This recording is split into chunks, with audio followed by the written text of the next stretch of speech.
There's no feeling more intense than starting over. If you deleted your homework the day before it was due, as I have, or if you left your wallet at home and you have to go back after spending an hour in the commute. If you won some money at the casino and then put all your winnings on red but it came up black. If you got your best shirt dry cleaned before a wedding and then immediately dropped food on it. If you won an argument with a friend and then later discovered that they just returned to their original view. Starting over is harder than starting up. If you're not ready for that, like if you've already had a bad day, then what you're about to go through might be too much. Feel free to go away and come back. I'll be here. Alright, thanks for coming with me on this trip. I'll understand if you have to take a break at any point. Just find a safe place to stop and quit the game. And don't worry, I'll save your progress, always, even your mistakes. This game is a homage to a free game that came out in 2002, titled Sexy Hiking. The author of that game was Jazzuo, a mysterious Czech designer who was known at the time as the father of B games.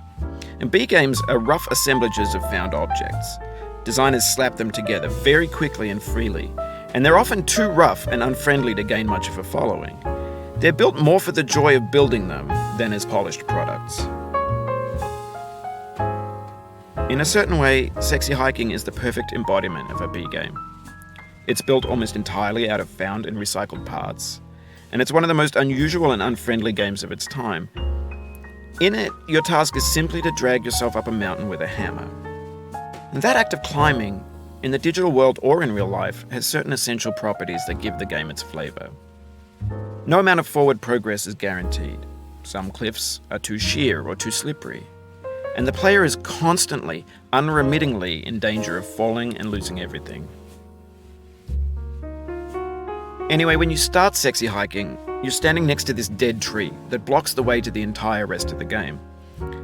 It might take you an hour to get over that tree, and a lot of people never got past it. You prod and you poke at it, exploring the limits of your reach and your strength, trying to find a way up and over. And there's a sense of truth in that lack of compromise. Most obstacles in video game worlds are fake. You can be completely confident in your ability to get through them once you have the correct method or the correct equipment or just by spending enough time. In that sense, every pixelated obstacle in Sexy Hiking is real. The obstacles in Sexy Hiking are unyielding, and that makes the game uniquely frustrating. But I'm not sure Jazzuo intended to make a frustrating game. The frustration is just essential to the act of climbing, and it's authentic to the process of building a game about climbing. A funny thing happened to me as I was building this mountain. I'd have an idea for a new obstacle, and I'd build it, test it, and it would usually turn out to be unreasonably hard. But I couldn't bring myself to make it easier. It already felt like my inability to get past the new obstacle was my fault as a player rather than as a builder. Imaginary mountains build themselves from our efforts to climb them, and it's our repeated attempts to reach the summit that turns those mountains into something real. When you're building a video game world, you're building with ideas, and that can be like working with quickset cement. You mold your ideas into a certain shape that can be played with, and in the process of playing with them, they begin to harden and set until they're immutable, like rock. And at that point, you can't change the world. Not without breaking it into pieces and starting fresh with new ideas. For years now, people have been predicting that games would soon be made out of prefabricated objects, bought in a store and assembled into a world. And for the most part, that hasn't happened, because the objects in the stores are trash. I don't mean they look bad or that they're badly made, although a lot of them are. I mean they're trash in the way that food becomes trash as soon as you put it in the sink. Things are made to be consumed and used in a certain context, and once the moment is gone, they transform into garbage. In the context of technology, those moments pass by in seconds. Over time, we've poured more and more refuse into this vast digital landfill that we call the internet. It now vastly outnumbers and outweighs the things that are fresh and untainted and unused. When everything around us is cultural trash, trash becomes the new medium, the lingua franca of the digital age. And you can build culture out of trash, but only trash culture. B games, B movies, B music, B philosophy. Maybe this is what digital culture is. A monstrous mountain of trash, the ash heap of creativity's fountain. A landfill with everything we ever thought of in it. Grand, infinite, and unsorted. There's 3D models of breakfast, Gen X's fanfic novels, scan magazines, green screen Shia LaBeouf, banned snuff scenes on LiveLeak. Facebook's got lifelike bots with unbranded adverts and candid shots of Kanye and Taylor Swift mashups, car crash epic failed GIFs, Russian dashcam vids, discussions of McRibs, discarded, forgotten, unrecycled, muddled, rotten, untitled. Everything's fresh for about 6 seconds, until some newer thing beckons and we hit refresh. And there's years of persevering disappearing into the pile, out of style, out of sight.